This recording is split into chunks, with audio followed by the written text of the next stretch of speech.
Assalamualaikum warahmatullahi wabarakatuh. Bismillah walhamdulillah wassalatu wassalamu ala rasulillah wala hawla wala quwata illa billah amma ba'da. Pada kesempatan kali ini izinkan kami menyampaikan tentang analisis ayat berbasis kaidah tafsir. Di sini kami nama Usman Arif Bukhari, NIM 22811301194, Prodi PJJ PAI semester 7, ingin melaksanakan tugas UAS pada mata kuliah Tafsir dan Ilmu Tafsir yang diampu oleh Ibu dosen Hajah Eri Khairiyah SAG MA. Pada kali ini kami ingin membahas tentang Al-Quran Surat Al-Hujurat ayat 13. Qauluhu ta'ala, a'udzu billahi minasyaitonir rajim, bismillahirrahmanirrahim. Ya ayyuhan nasu inna khalaqnakum min dzakarin wa untha wa ja'alnakum syu'uban wa qabaila lita'arafu inna akramakum 'indallahi atqakum innallaha 'alimun khabir.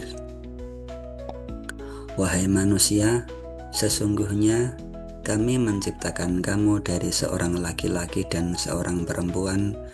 Kemudian kami menjadikan kamu berbangsa-bangsa dan bersuku-suku agar kamu saling mengenal.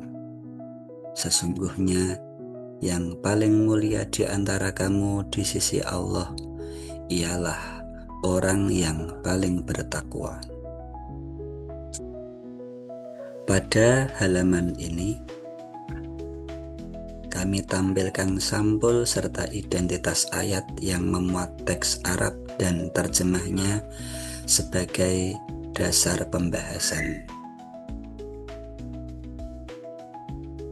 Pada halaman selanjutnya, kami tampilkan latar belakang dan relevansi ayat. Hal ini menunjukkan bahwa ayat ini turun dalam konteks masyarakat yang masih menjunjung tinggi fanatisme suku dan keturunan, sehingga Al-Quran hadir untuk meluruskan cara pandang tersebut, di mana masyarakat Arab pra-Islam syarat fanatisme kesukuan, status sosial dan nasab dijadikan untuk ukuran kemuliaan. Islam kemudian datang membawa prinsip kesetaraan manusia.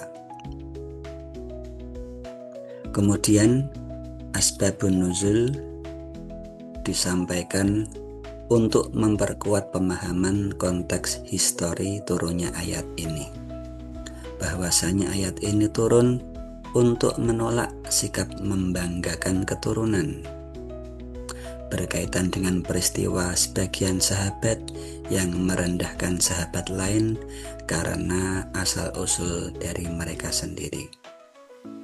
Dan Allah menegaskan bahwa semua manusia itu berasal dari satu sumber, yaitu Nabi Adam, dan ketakwaan adalah satu-satunya ukuran kemuliaan, bukan dengan yang lainnya.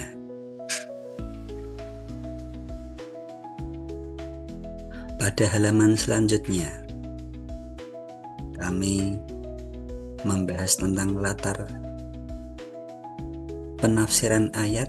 Itu dapat dilakukan dengan pendekatan Al-Quran dengan Al-Quran, kemudian dengan hadis Nabi, dan dengan pendapat sahabat dan mufassir klasik.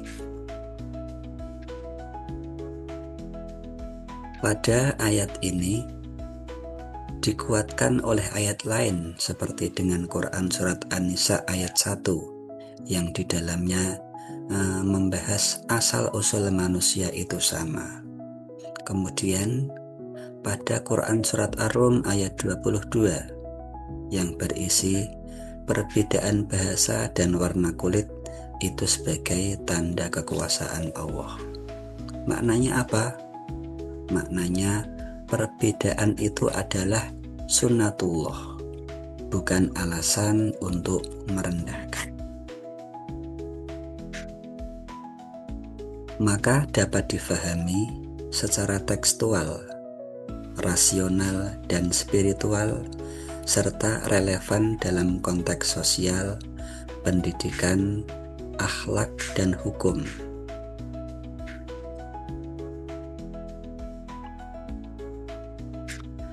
Kemudian dengan tafsir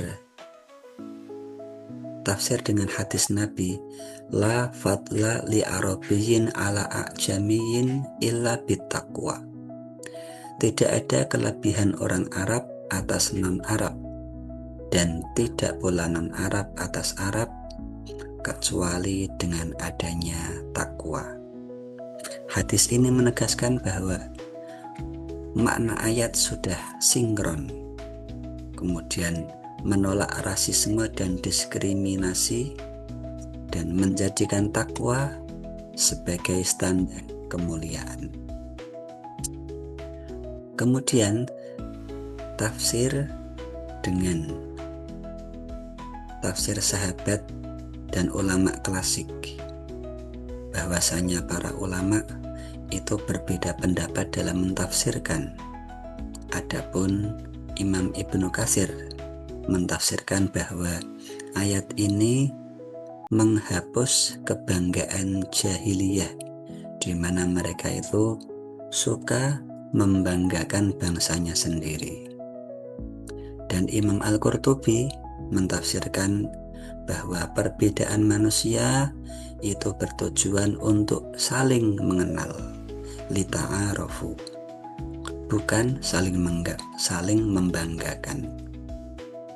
Dan Imam At-Tabari menafsirkan bahwa kemuliaan manusia di sisi Allah itu diukur dengan ketakwaan, bukan nasabnya masing-masing.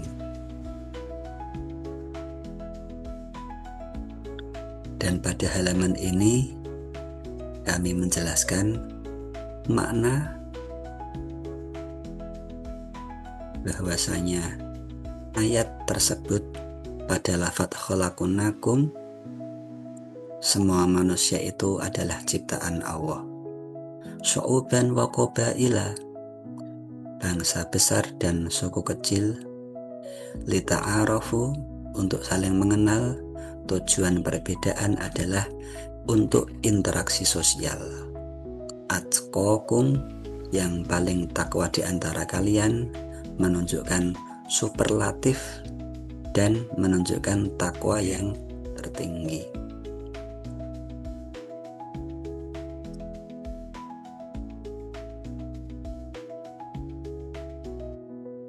Selanjutnya, saya analisis berdasarkan sumber tafsir, kemudian dengan metode tafsir yang digunakan, dan berdasarkan corak tafsir. Adapun analisis berdasarkan sumber tafsir itu dapat berupa tafsir bil maksur, tafsir bil ra'yi, dan tafsir isyari. Dan pada analisis metode tafsir yang digunakan dapat berupa tahlili, ijmali, muqaran, dan maudhu'i.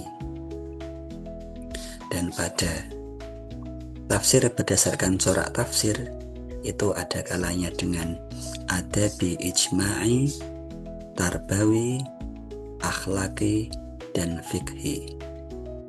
Untuk penjelasannya dapat kita baca pada slide tersebut. Makna hakiki dan majazi, bahwasanya makna hakiki pada ayat tersebut itu manusia berasal dari satu sumber, dan takwa sebagai ukuran kemuliaan. Adapun makna majazi, perbedaan sebagai sarana membangun peradaban, dan takwa sebagai simbol kualitas moral dan spiritual.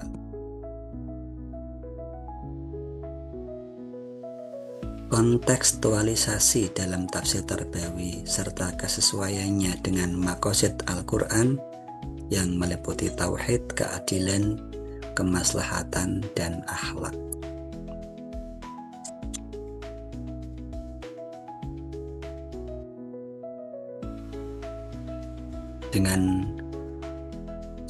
Dengan ini dapat kita simpulkan bahwa ayat ini menegaskan bahwa ayat tersebut sudah selaras dengan tujuan umum Al-Quran dan sangat relevan untuk membangun masyarakat dan pendidikan yang adil, inklusif, dan berakhlak mulia. Pada Quran Al-Hujurat surat 13 menegaskan kesetaraan manusia.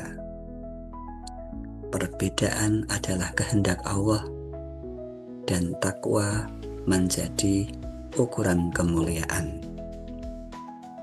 Dalam problem pendidikan, sosial, akhlak, dan kehidupan berbangsa, ayat ini telah sangat relevan.